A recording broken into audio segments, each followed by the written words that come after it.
bir Türkiye'nin, demokratik bir Türkiye'nin, barışçıl bir Türkiye'nin bu ülkeye hakim olması için sorumluluğumuzu yerine getirmeye hazırız sevgili arkadaşlar. Ve bu ülkeyi yönetmeye de talibiz sevgili arkadaşlar.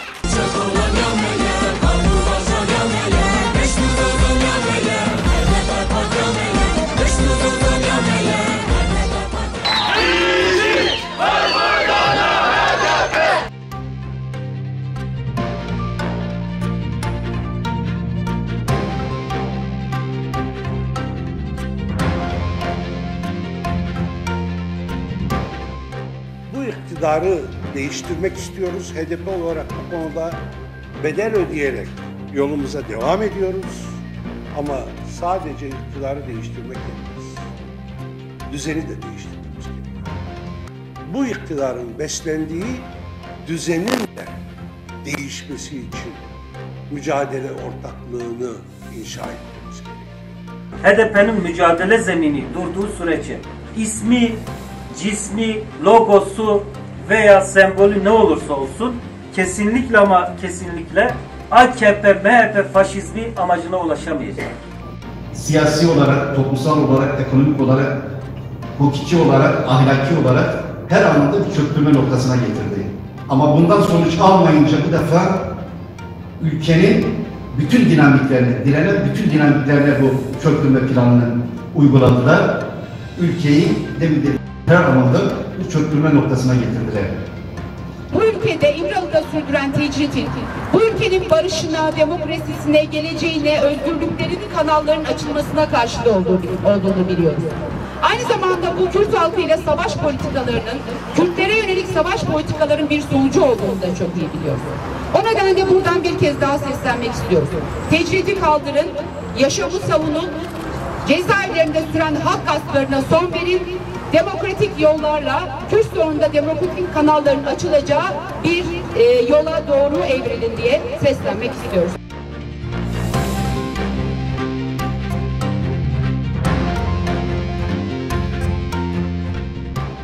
Burada HDP olarak sesleniyoruz.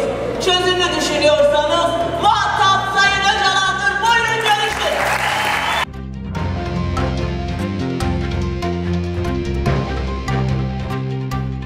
Bizler için ne hastalık ne yaşlılık artık geçerli değil.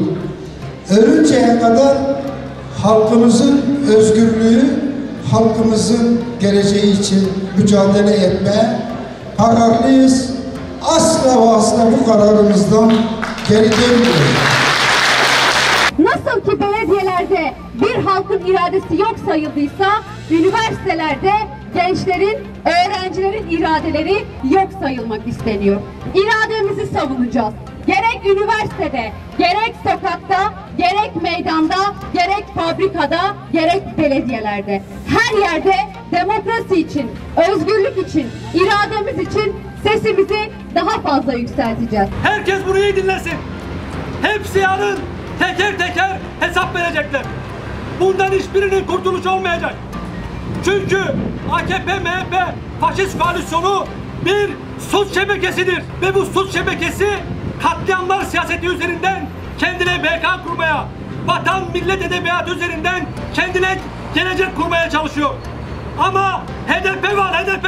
Yağma yok. HDP bütün oyunları dün bozdu, bugün bozdu, yarın da bozmaya devam edecek.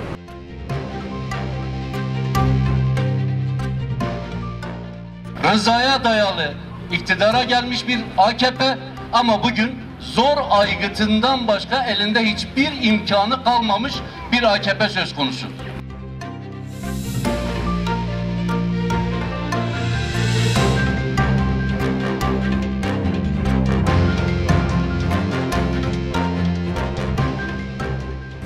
Biz kadınlar erkek egemen iktidarın önünde büyük bir barikat olduğumuzu çok iyi biliyoruz ve örgütlülüğümüzle bu barikatı güçlendirmeye devam edeceğiz. Örgütlülüğümüzle erkek egemen bir faşist rejimi kurumsallaştırmasına izin vermeyeceğimizi buradan bir kez daha ifade etmek istiyoruz.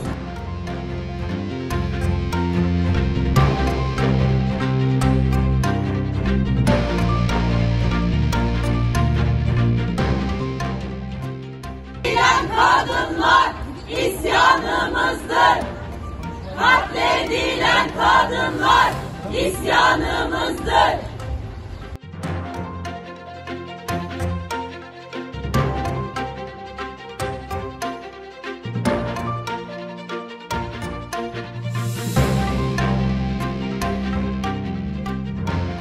...17 Mart günü buradan bir direnişle ayrılmıştım.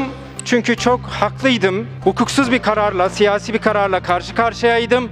Halk için, demokrasi için burada direndim. Partim direndi, halk direndi ve sonunda halkın ve demokrasinin gücüyle buraya tekrar geldik. İkinci defa geldim. Allah'a şükürler olsun. Halkıma teşekkürler ediyorum. İlçe binamıza yapılan saldırı ülkedeki nefret dilinin ikliminin sonucudur. Kutuplaştırmanın sonucudur.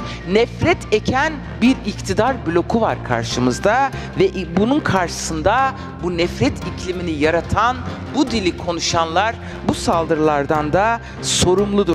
Peygamberlerin neredeyse tamamı saraylara, saltanatlara, egemenlere, muhafazakarlara karşı mücadele etmişlerdir. Ha bugünkü Aksaray, ha Şam'daki Yeşil Saray. Ne demek istediğimi çok iyi bilirsiniz. Muaviye'nin kurduğu, Yezid'in yaşattığı, israfın, sefahatin dibini yaşadıkları Ehl-i Beyt'in katili saray dinciliğini kastediyorum arkadaşlar.